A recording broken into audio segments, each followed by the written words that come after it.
fait, l'avatar, ça appuie, ça aide à la communication pour le coup. Parce que quand on dit de regarder un panneau, on peut le montrer avec la main. Donc il y a vraiment une interaction totale entre tout le monde. Et je trouve de poser un personnage sur le fait qu'on discute ensemble plutôt que d'avoir juste la voix, c'est super intéressant. Parce qu'après, au-delà du fait qu'on se connaît avant. Donc après, c'est vrai que quand moi j'étais un grand joueur de jeux vidéo, on s'identifiait en fait par nos personnages parce qu'on ne se connaissait pas. Mais alors que là, on se connaît avant. Donc on triche un peu. Parce qu'on sait qui correspond à qui. Donc c'est pour ça que la vision à 100% de l'avatar, on l'a pas forcément. Parce que moi, quand je parle à Abdourahim sur la plateforme, je sais que je m'adresse à Abdourahim. C'est-à-dire que tu le visualises un petit peu tel qu'il est, au-delà de l'apparence de son avatar. Exactement, parce qu'on se connaît avant. D'accord. Mais après, c'est vrai que quand on prend la plateforme en main et qu'on discute chacun, on a l'impression d'être ensemble alors qu'on est tous à distance. Ouais. Et ça, on l'a tous ressenti. Oui. Presque cette obligation d'autonomie parfois, où on essayait on revenait régulièrement vers vous pour dire coucou, tout va bien, etc. Mais pour que vous aussi, vous ayez cette capacité à venir aussi vers nous. Et puis c'est vrai qu'on a gardé finalement ce même confort qu'en présentiel, où on pouvait faire de l'entretien individuel, alors qu'on était en groupe. Moi, c'est vrai que le côté un peu m'a manqué qu'au niveau du présentiel, je parle beaucoup avec les mains. Mais sinon, c'est vrai qu'on a pu retrouver sur la plateforme en fait tout ce dont on a besoin en présentiel habituellement.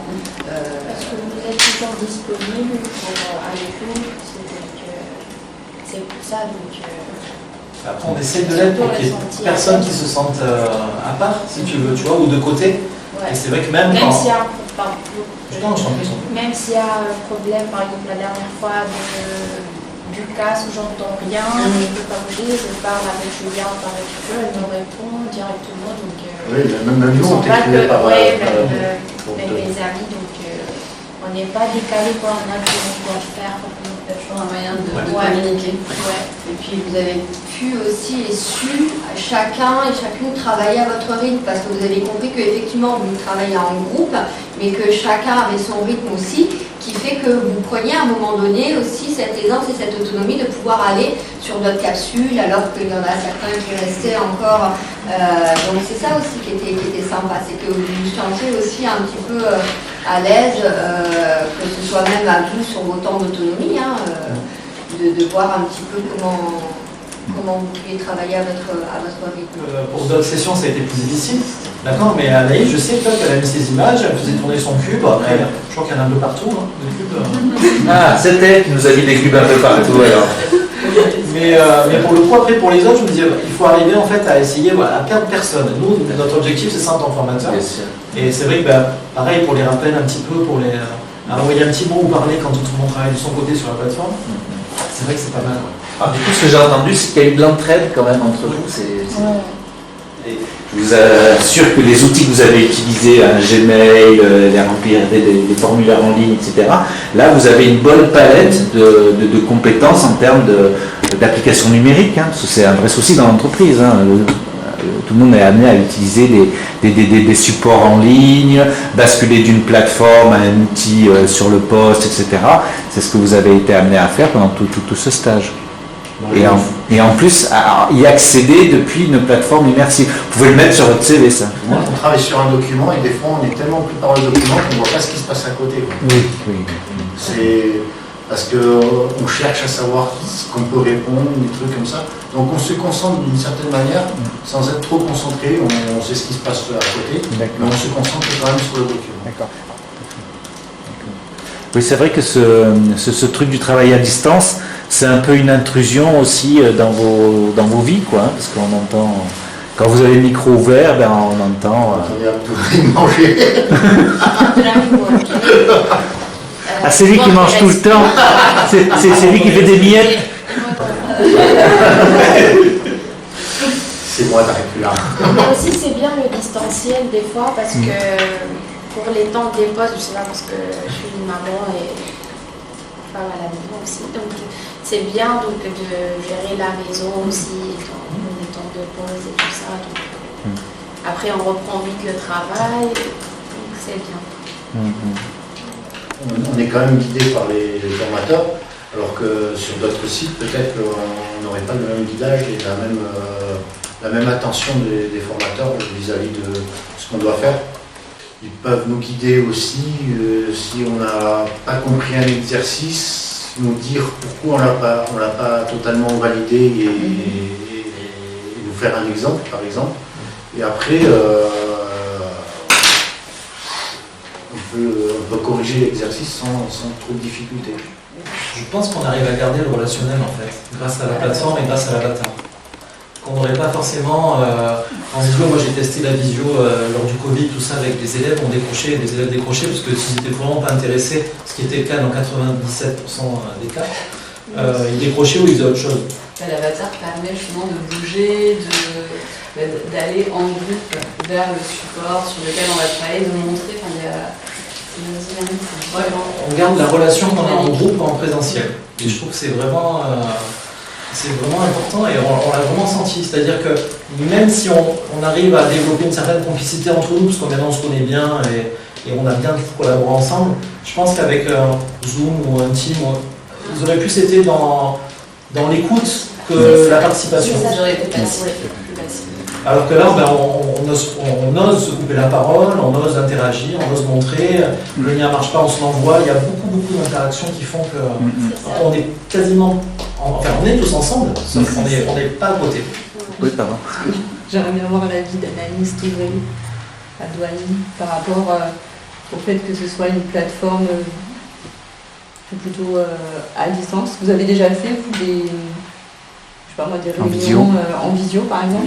Ouais, j'avoue que en visio, moi, j'aime pas trop. Vraiment, la plateforme, pour moi, c'était mieux. Parce que, déjà, on ne se voit pas vraiment mieux.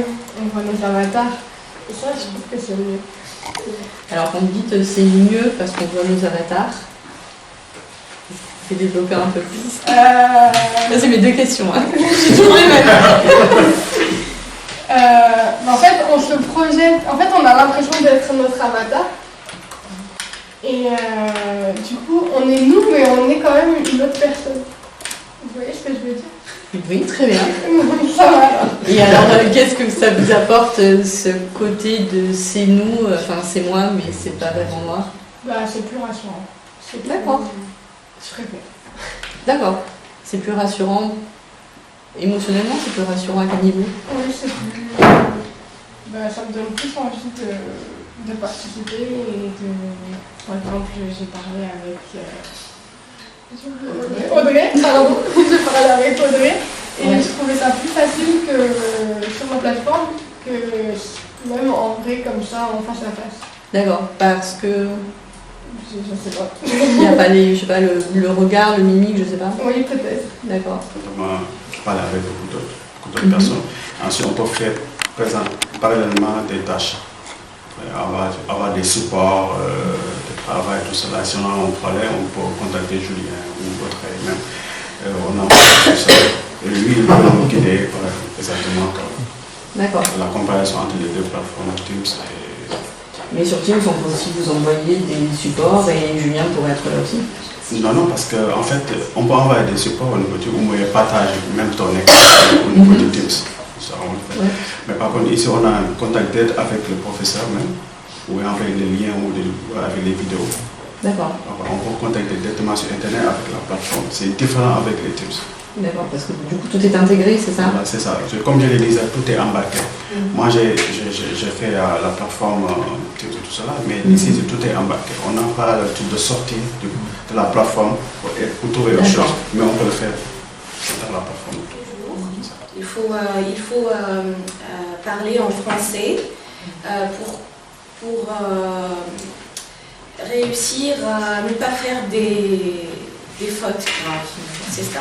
Et est-ce que le fait de pratiquer la langue à travers l'avatar, à travers la plateforme, est-ce que c'était plus facile ou plus difficile qu'en présentiel par exemple? Non, c'est pas difficile du tout puisqu'on a partagé tous les sujets ensemble. Il y a, à part les vidéos à voir et les questionnaires à faire et les exercices à répondre, on discute tout le temps. Et les formateurs me corrigent quand il y a une faute ou bien quand il y a des doutes. Donc je trouve ça très intéressant, mais j'ai aimé les jours présentiels plus que les jours à distanciel. Disons que je suis quelqu'un de très réservé, pas timide, mais je ne m'exprime pas beaucoup normalement. Et dans la plateforme, je suis plus exposé. On a eu des cas où les personnes qui étaient très réservées sont restées réservées sur la plateforme.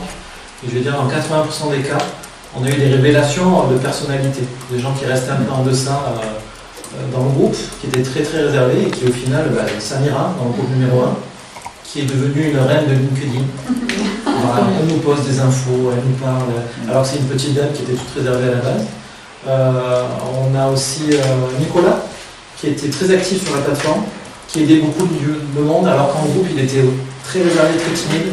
Donc là, on a vu et Yvan qui est le bon exemple aussi là-dessus, qui était très, très présent, tu parles même des fois un peu trop sur la plateforme, mais il est très présent. Il commente comme il fait là dans le groupe, hein, alors qu'au tout départ, c'était plus réservé. Ouais. C'est vrai qu'en fait, il y avait par rapport aux traits de caractère, de par la timidité ou autre, mais il y avait aussi par rapport à l'isolement créé par la distance de l'emploi et la distance sociale. Et tout ça a permis de casser un petit peu cette zone de confort dans laquelle ils étaient rentrés. Et finalement, la sociabilité, elle s'est faite très rapidement et le lien s'est fait aussi très rapidement. Et on a pu aussi parfois le constater quand vous avez des temps d'autonomie, de pouvoir entre vous, vous essayer à vous aider quand vous le pouvez, vous le souhaitez. Donc ça aussi, c'est vrai que c'est quelque chose qui s'est fait, le transfert s'est fait assez rapidement, que ce soit en présentiel ou en distanciel sur la plateforme. Non, puis l'indépendance et l'autonomie, là, vous êtes restés dans ce groupe-là parce que vous n'êtes pas trop connectés en dehors des heures prévues tous ensemble, mais on a l'exemple du groupe 2, où quand moi je me connectais de temps en temps sur la plateforme, ils discutaient comme s'ils étaient à l'arrêt de bus ensemble et ils étaient tous retrouvés là-dessus. Et c'était marrant parce qu'on était même gênés d'aller les couper parce qu'ils étaient en train d'interagir sur le passeport Pôle emploi, ils travaillaient tous ensemble, ils s'aidaient en dehors des heures, donc sur l'autonomie, tout ça, et j'ai trouvé ça génial. Il y a eu une osmose dans ce groupe-là qui a été magique aussi un petit peu. Quand je me reconnectais après la pause, après la couture, ils étaient déjà là, parce qu'ils mangeaient devant les ordi, ils discutaient entre eux. Alors, c'était pas pour le travail, là, c'était la coupure de midi et deux, donc on savait où était sorti un tel la veille, où il sortira le samedi prochain. Mais pour le coup, c'était marrant parce que c'était exactement comme si on était ensemble, en physique.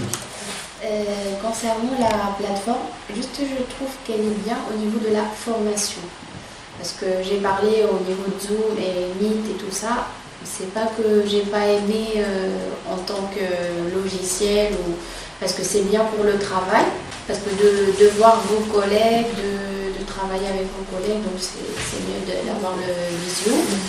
Alors que pour passer l'information comme nous, à des stagiaires, donc c'est mieux en plateforme, plus que le mythe de rester parler, sans avoir les stagiaires qui peuvent avoir des interactions. Ouais, c'est ça. Quand il y a quelqu'un qui est bloqué sur un sujet, il y en a un de nous qui peut toujours l'aider. Quand vous êtes en groupe, si vous êtes sur d'autres plateformes, peut-être que vous n'avez pas la même ambiance collective qu'il peut y avoir avec une plateforme. On voit les personnages, on voit que le personnage d'un tel est bloqué sur une chose, et là on dit t'as besoin d'aide ou ça va ou... S'il y a besoin, je suis là, tu peux me solliciter, mais je ne suis pas bloquée, moi, à un niveau où je suis dans l'attente de tout le monde. Donc en fait, en toute autonomie, ils peuvent aussi avancer en fait, sur d'autres exercices. Ils peuvent vraiment évoluer à leur rythme, selon leurs compétences et tout en étant dans la sollicitation. Si on n'est pas là, par exemple, sur les jours d'autonomie, ou quand on est là, continuer sur d'autres choses. Donc ça c'est un confort, je pense, pour... C'est surtout que je trouve que la prise de parole, en fait, pour les personnes qui ne sont pas habituées au Zoom ou à toutes ces technologies-là, quand on commence, moi ça a été mon cas, pourtant je ne suis pas quelqu'un de trop timide, enfin on ne le voit pas, mais je le suis quand même un peu. Quand on prend la parole dans une réunion Zoom, on a la même impression que quand on prend la parole en public, pour moi en tout cas, c'est mon ressenti personnel. Et alors sur la plateforme, pour des personnes qui sont nouvelles dans l'intercommunication numérique, il n'y a aucun blocage. Et le fait de se représenter par l'avatar, comme le disait Anaïs tout à l'heure, pour le coup, Anaïs est une timide, c'est une vraie timide, et l'avatar, ça ne l'a pas gêné du tout. Et c'est vrai nous on le ressent, c'est-à-dire que la première fois on se connecte ensemble, on se connecte, ils font les petits exercices sur la première journée, on fait un test, dès le lendemain ou sur le lendemain on est en distance pour faire le test. Dès ce premier jour-là, on a quelques difficultés techniques à régler, et je pense que peut-être la difficulté technique aide à communiquer, et donc derrière en fait on communique exactement de la même façon. Et c'est là où moi je vois pas de différence, enfin j'ai pas trouvé de différence entre les deux, et je trouve que c'est génial justement de se dire on est chacun dans son univers et on communique de la même façon que quand on est tous autour de la table. C'est ça, c'est que sur les 3 sessions, il y a eu à chaque fois une fluidité entre le transfert du monde réel et le transfert du monde irréel, quoi. C'est des entretiens en présentiel et en distanciel? Oui. Qu'est-ce que vous avez préféré Moi, personnellement, les deux, parce que j'ai beaucoup plus appris en distanciel.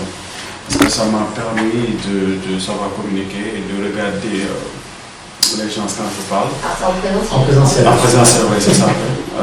Pourquoi je l'explique à mon professeur Autrey, nous, on n'a pas l'habitude de regarder les gens dans les yeux. C'est notre culture. D'accord. En fait, c'est de manquer de respect à une personne. Quelqu'un qui est plus âgé que toi. On n'a pas l'habitude. Mais quand Autrey me rectifie par rapport à ça, côté speech et tout ça. Je vais le fouetter des fois.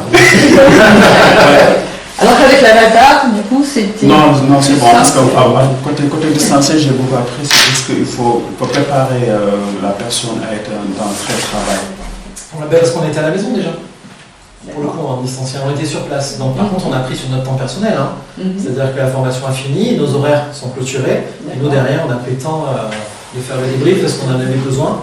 Et en plus, c'était la deuxième session, je crois qu'on a commencé à faire ça. La première ou deuxième. Ouais. Et c'est vrai que c'était important. Et après, on a créé donc, des outils de suivi. Perso, je ne vais pas parler pour tout le monde, mais moi, j'arrive à le faire en même temps pour pas justement prendre trop de temps après derrière. Et on a vraiment fait un tableau efficace qu'on a construit au fur et à mesure des sessions, qui d'ailleurs nous manque pour la première session, parce qu'on s'est beaucoup habitué sur cette dernière. Quand vous dites on, c'est les formateurs ou c'est Oui. on, tout le monde Tout le monde, parce que tout le monde y a accès. Pierre-Yves, tu as accès toi aussi. Voilà. Ouais, en fait, on s'est tous mis dans la boucle pour avoir un visuel là-dessus. Pas les stagiaires, parce que ça parle d'eux justement. Donc, c'est le petit rapport en fait qu'on fait tous les jours en disant tiens, alors on parle du problème technique, on parle de ce qu'on a fait aussi, puis ça nous permet de voir un petit peu au niveau de la ventilation des activités, voir si tout est bien réparti, la progression. Et oui, parce qu'en fait, comme on anime à 3, et comme aujourd'hui ça peut être Julien, Emmanuel, moi, demain ça peut être une personne différente de la veille, du coup ça nous permet d'avoir tout de suite un visu sur ce qui a été fait ou les manques et de pouvoir prendre tout de suite une plateforme de coordination, on peut accéder à tous ces documents depuis la plateforme de pilotage qui est dans le monde virtuel. C'est le bureau que tu as créé pour nous. Ça. On s'en est pas servi encore. Pas encore. Est-ce que vous avez préféré le présentiel, le distanciel? Les deux, parce que ça m'a permis d'évoluer dans les deux sens. Et surtout qu'au départ, j'étais beaucoup dans le déni.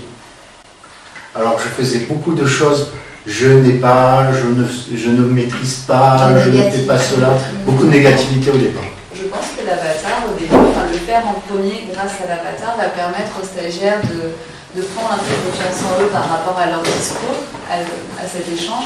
Et après, en présentiel, ils seront un peu plus en confiance et ça va permettre aux formateurs de travailler plus sur la gestuelle. Si bien que le premier pitch, j'étais dans la négative totale, et quand j'ai corrigé, elle a vu que j'étais plus dans la négativité.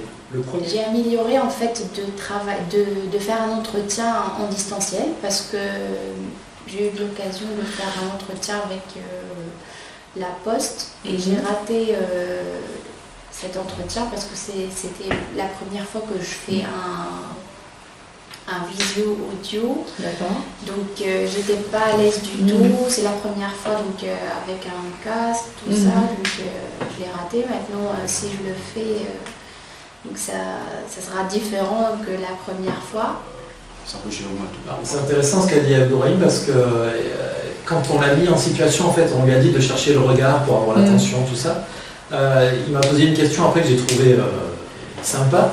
C'est-à-dire, il avait un entretien, en fait, il m'a dit en cas d'entretien en visio, s'il y a deux personnes, comment je fais pour regarder le regard de l'une ou l'autre personne? Mais tu ne peux pas en visio, parce que tu vas regarder ton objectif, mais tu n'auras pas le regard des personnes. Mais ça prouve que tu as pris conscience de l'importance du regard. Et j'ai trouvé la question qui a été amenée. L'idée du présentiel, c'était surtout pour travailler votre savoir-être par rapport à votre posture, c'est-à-dire par rapport, bien évidemment, l'intonation, etc. C'est des choses qu'on aurait pu travailler sur la plateforme, mais en présentiel, quand je vous mettais justement sur l'employé, enfin le rôle de l'employé, de l'employeur, etc. Si vous arrivez, vous êtes assis comme ça, bon, sur la plateforme, ça va moins se voir et donc on va moins le corriger par rapport au regard. Et puis c'est vrai que j'essayais un petit peu parfois de déstabiliser pour voir où on en était aussi au niveau de la confiance en soi. Donc en fait, on travaillait beaucoup de choses à travers le présentiel sur les simulations d'entretien d'embauche. Et puis l'idée, c'était pas que je sois seule à pouvoir corriger, puisque vous aussi, vous deviez, chacun et chacune, identifier dans la posture de l'autre qui pouvait être parfois pas autorisé entre guillemets dans un entretien d'embauche. Donc là aussi, ça vous permettait, vous, en fait, d'être un effet miroir et de vous mettre à la place de l'employeur et de vous dire, ah ben tiens, c'est vrai que finalement, j'avais pas vu ça comme ça, mais maintenant je comprends pourquoi il peut y avoir un nom à la fin de l'entretien. Au niveau de la prise en main de l'avatar, etc. Donc j'avais essayé de modifier le visage, on peut faire énormément de choses, et je trouvais que physiquement, ça correspondait pas à ce que je voulais faire, et du coup, c'est vrai que j'ai pris un avatar, entre guillemets, que tu proposais dans le vestiaire, et j'ai modifié par contre la tenue en jouant sur jupe, pantalon, longueur, texture, etc. Je n'ai pas modifié beaucoup de choses pour le coup, mais voilà, j'ai abandonné mon premier avatar parce que je trouvais qu'elle faisait assez peur. Pour en prendre un, j'avais pas réussi à faire de belles modifications au niveau du visage. J'avais testé aussi les vêtements. Oui, tu avais fait une ceinture. Non, je m'étais fait le t-shirt de la Ligue. On avait le t-shirt de la Ligue. C'est son centre de formation. J'avais rajouté le logo. Oui, j'ai vu ça. Et pour ceux qui ont modifié l'avatar, c'était important pour vous de modifier? Vous avez dit, m'a fait peur, j'ai changé. Après, c'est qu'un avatar, c'est pas très grave, si? Bah oui, je trouve que c'est quand même important. Alors, il ne me ressemblait pas, je n'ai pas essayé de reproduire, on va dire. Mais je trouvais que esthétiquement, si j'avais peur que les stagiaires aient peur de mon avatar pour le web. C'est très important pour partager les sujets avec vos collègues et vos formateurs. C'est très important d'être bien présenté, même à la plateforme. Je trouve ça. En fait, comme je suis tellement curieux, on va essayer de voir les autres options. Est-ce que j'en ai tout ça? J'ai vu l'option voler, j'ai cliqué sur ça et je suis en train de voler. Et après, je suis descendu comme ça. Et qu'est-ce que ça vous a fait de voler? De découvrir au niveau de la plateforme les coins, de regarder les autres cubes, c'est ça, les cubes? Capsules. Les autres capsules, de voir ça. D'accord. C'était seulement ça, ouais. Il y en a d'autres qui ont volé? Oui.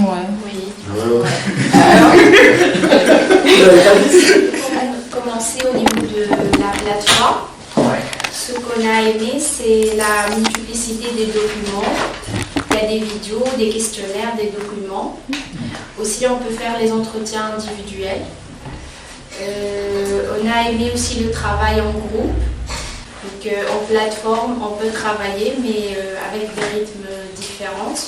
Il y a l'avantage aussi de mêler la vie familiale avec le travail, avec la formation. Aussi au niveau de l'entretien d'embauche, CV et la lettre de motivation. Au niveau de la plateforme, on peut faire tout ce qui est théorique, alors qu'en présentiel, on peut faire tout ce qui est pratique et de valider la lettre de motivation et le CV. Si on n'est pas dans le mood, c'est le petit tableau. C'est le petit tableau. Si on n'est pas dans le mood, on peut travailler tranquille au lit, si on est malade, si... Ah non, pas au lit. Quand même, on peut rester en pyjama, tout ça, avec l'ordinateur portable, on peut travailler, on peut faire tout tranquille.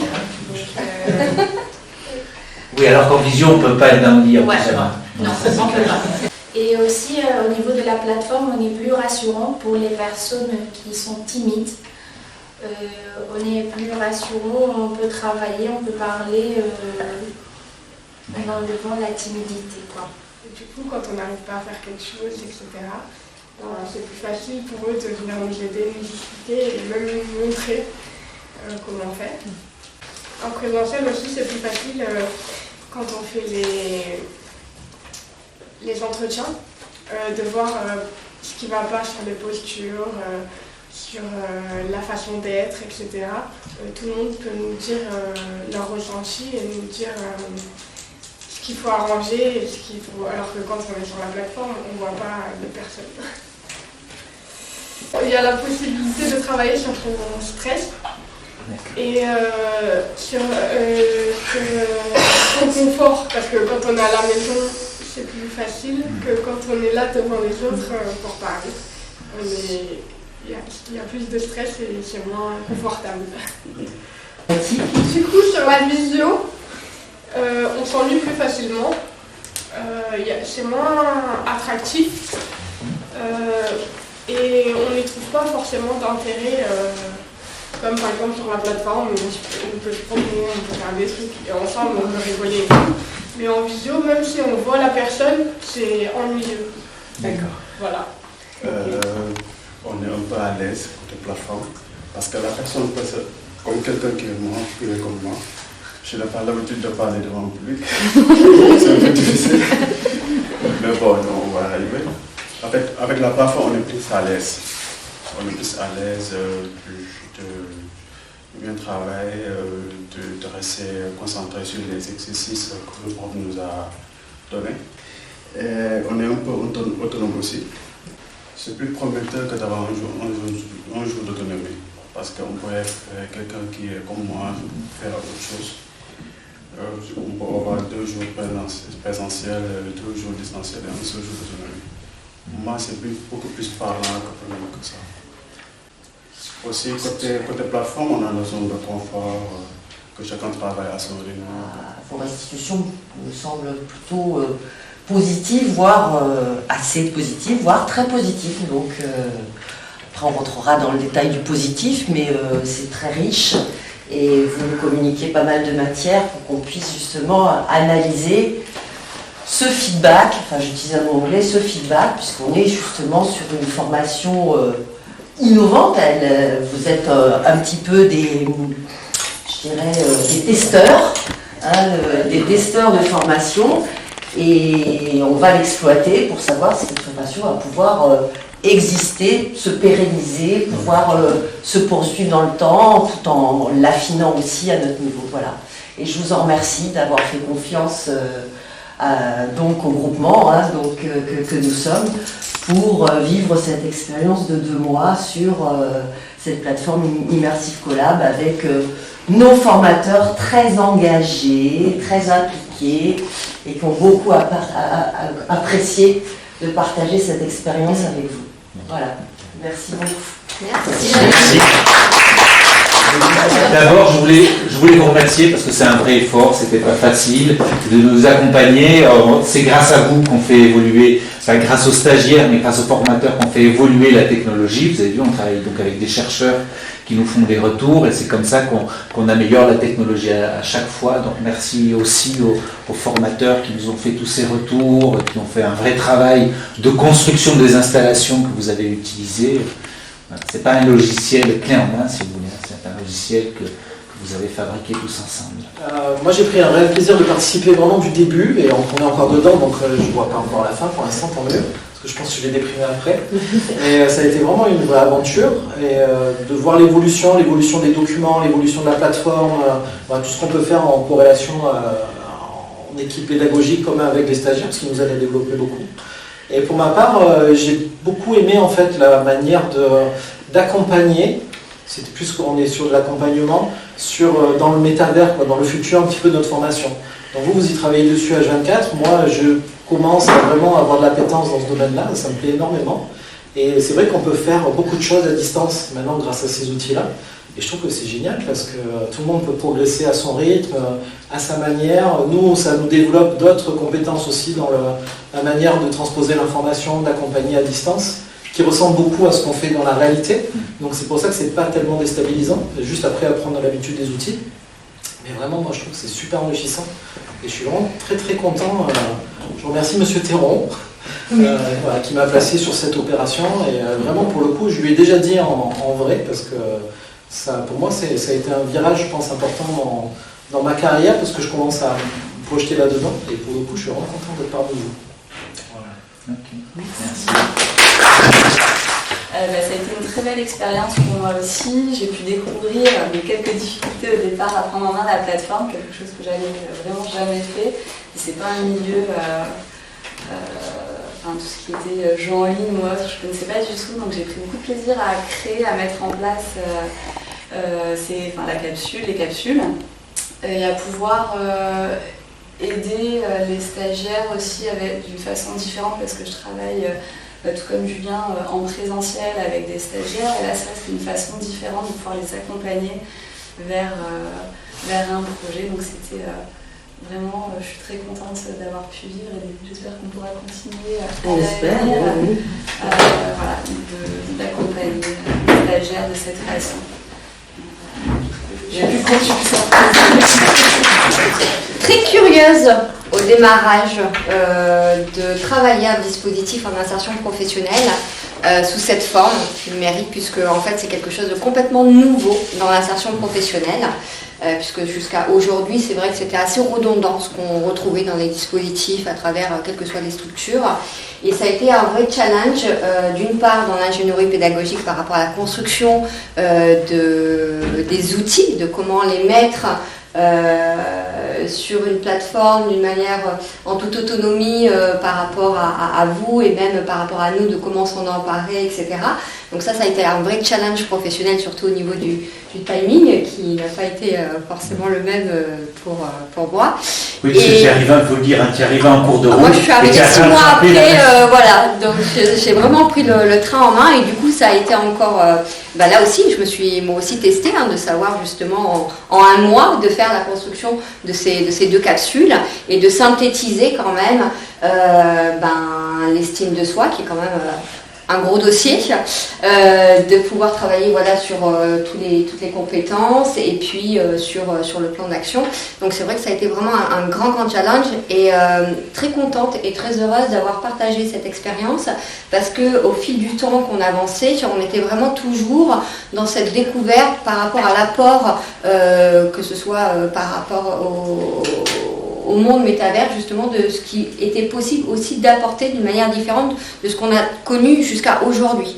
Donc moi je l'ai très bien vécu, et visiblement les stagiaires aussi, donc c'est une grande satisfaction de pouvoir voir aujourd'hui les résultats, parce qu'on est allé au-delà finalement de nos objectifs, qui étaient finalement d'être dans la réalisation, la validation du projet professionnel, puisqu'il y a eu quand même des sorties et des entrées en formation et en emploi. Donc ça c'est vraiment quelque chose qui est pour nous très satisfaisant.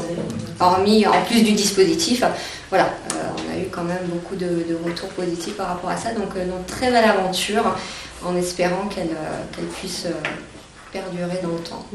Voilà. Merci à tous. Merci.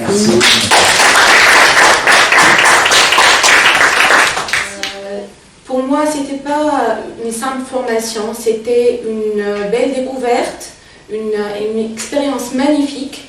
Vraiment un grand bravo pour eux. Merci. Merci.